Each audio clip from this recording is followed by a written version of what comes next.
Hello and welcome to the Games Radar Plus video review of Far Cry Primal. I am features editor David Horton, and I am here with Joe Scrabbles, who has played and reviewed the game for us. Yes, I have, and it was just fine. This is intriguing to hear, Joe. Let's get into specifics. So obviously this is quite a big change for Far Cry, moving to the old Stone Age and all that entails. How well does Far Cry as an overall game idea translate to the Stone Age?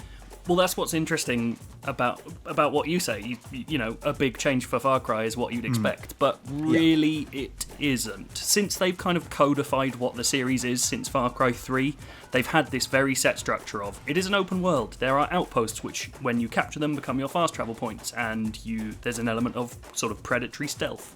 And you go through, and there is a skill system and a crafting system, and it all feeds back into what the world gives you, and that's how it all works.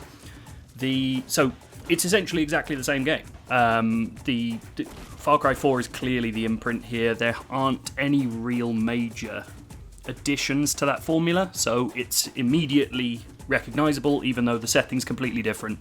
And it's a bit odd to feel so at home in something that should feel like a different game, fundamentally. Not least because it's now very much, if not a melee game, then at least a game that gets you much closer to your enemies than other Far Cry games do.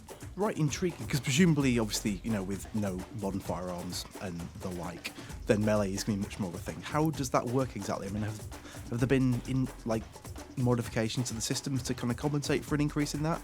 Not so much. So what you have is essentially 3 weapons. You can upgrade them and you can get different versions of them, but ultimately there are 3 weapon types, which is your club, which is primarily melee. There's a bow and arrow, and there's a spear, which is a melee weapon. Well, all of them can be used in melee, but they can all also be thrown. So a club, when thrown, is sort of a last resort because it doesn't do much, but a spear does more damage when it's thrown, but it's also quite a good melee weapon. So you've got this sort of, it's not quite paper, scissors, stone, but it is 3 different weapons that that will suit you for different situations. Now, that sort of works. It's quite freeing, and it feels like a much more aggressive game as a result. You're rarely standing back. Stealth plays, or at least in my case, played much less of a part in this game because it's sort of more fun to just run at people, and certain late game upgrades with regard to melee help you far more in fighting heavily armoured enemies by taking them on head on instead of standing back and trying to take them out slowly. So it gives a slightly different feel to things, but at the cost of Far Cry's huge variation. There are still little tools and things, so you can get shards of rock that you can throw into people's heads like throwing knives. There are a few different types of sort of bomb items that do various different effects that will basically be familiar. One of them's fire, one of them's berserk, and one of them's it makes bees explode out of it, and that stuns people. And then you've got sort of traps that you can leave, primarily for hunting beasts as you go through. So it's sort of set up to be different, but at the cost of what Far Cry often offered you, which was mad variety and being able to change how you approach a situation on the fly. That will make some people happy because they want to play more aggressively, and that will make some people sad because they won't be able to play the way they want to. So it sounds like a real old mixed bag of changes then. On the whole, just get down to it, how much fun actually is it without the modern stuff in there? It's still fun, but it's quite one note. I've played about 15 hours, and after the first 5, you're not really doing much different. You're getting a few different items late game, but it never really feels like it's sort of offering you the killer, moment of change where you're like, oh, this is it. This is my new way of playing. You never feel like that.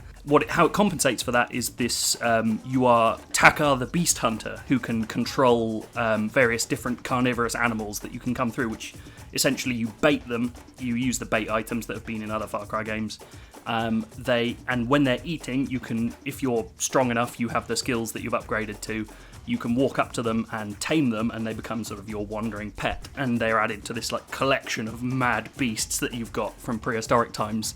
And they're meant to be your sort of supplementary weapon. You can, point them in the right direction, tell them to follow, and follow someone fleeing, that kind of thing, which is cool. But it's not active. It's very much a sort of passive skill. You're usually sending them off to take care of someone while you take care of someone else. They all really have like 2 or 3 attack animations, so it's not even as if watching them you're getting a huge amount of spectatorship out of it. It's a nice idea, and it fits really nicely into the sort of setting and the theme of the game, but it doesn't compensate for the fact that you're much less equipped to do stuff, which is a shame, really. Moment to moment, it can feel great, but it will feel great in exactly the same way all the way through the game. So, moving on to the other thing that has to have changed for the scenario, which is the storyline, presumably. I mean, we know that Ubisoft have gone to a crazy amount of detail to get this right as they see it. They've brought in some linguists, written a whole new language for this period based on what we think they would have been saying at the time. But how does that affect things? I mean, Far Cry stories have traditionally had quite a few repeated tropes. I mean, is this a very different version of it? So it takes the same tropes. There are, you are a good guy who's just come to a new place and has a group of people to help. And there are big bad figures that stalk the land, and their minions are your principal enemies. It still has sort of trippy psychedelic sections, this time when you drink some weird blood cocktail, which is really strange, sometimes with eyeballs in it, which is nice.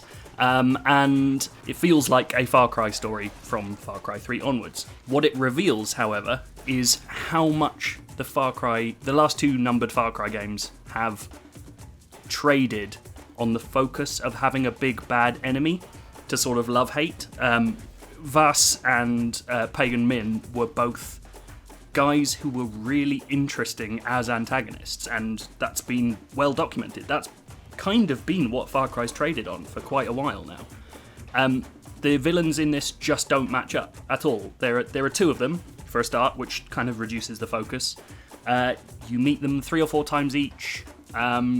There's no feeling of sort of the horror or the insanity behind them. I mean, they're essentially just other tribes of people trying to get by in their own way. There's the Udam, who are led by this big, hulking, Neanderthal-looking guy called Ul, who are kind of really interesting because they seem that it's sort of vaguely implied that they are another species of human that's dying out due to some sort of degenerative disease, and they eat other people. And then there's the sort of technologically advanced Izila, who are led by Batari, and they have sort of mastered fire.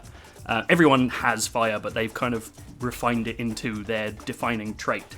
And the leaders just don't have the same presence. They're just other guys. They're just bosses you're working towards. And that threat and that focus of the Far Cry games is sort of dissipated by that. And it comes through, it is an unfocused game. Once you get to the ending, that's thrown into sharp relief. It doesn't feel like... It feels like your actions have simply been to stabilise the group of people that you're working for, and not much else. It doesn't feel... And I know we're always asking for games that don't just have the hero's journey and that kind of stuff. So it feels a bit Philistinic to be going, I wish there was like a big baddie that I got to kill and got to be the best. But this isn't the game. Far Cry isn't the series that should have the lack of villainy. It's quite strange. It's a little disappointing, I have to admit. This all sounds interesting, but decidedly a big old mixed bag then. So ultimately, what score have you settled on? I've settled on 3 stars. It's still... What I maybe haven't got across is that it's still Far Cry. It still has that feeling of, I'm travelling here, I'm crafting, everything feeds... It's got that holistic sense of, I can just kill a random creature and that will benefit me somewhere down the line. It's still got the basic thrust, but it's lost a lot in translation to prehistoric caveman language, which is a shame. Okay, thank you very much, Joe. Far Cry Primal is out on console on February the 23rd and on PC on March the 1st. The console version should set you back £42 or $59.99. PC will be $39.99 or $59.99 respectively. If you want a more detailed look at the game, then do check out Joe's written review on the site because he's very good at that sort of thing. And for all of the Far Cry news and in fact anything else you need to know, just keep it tuned to Games Radar. Thanks.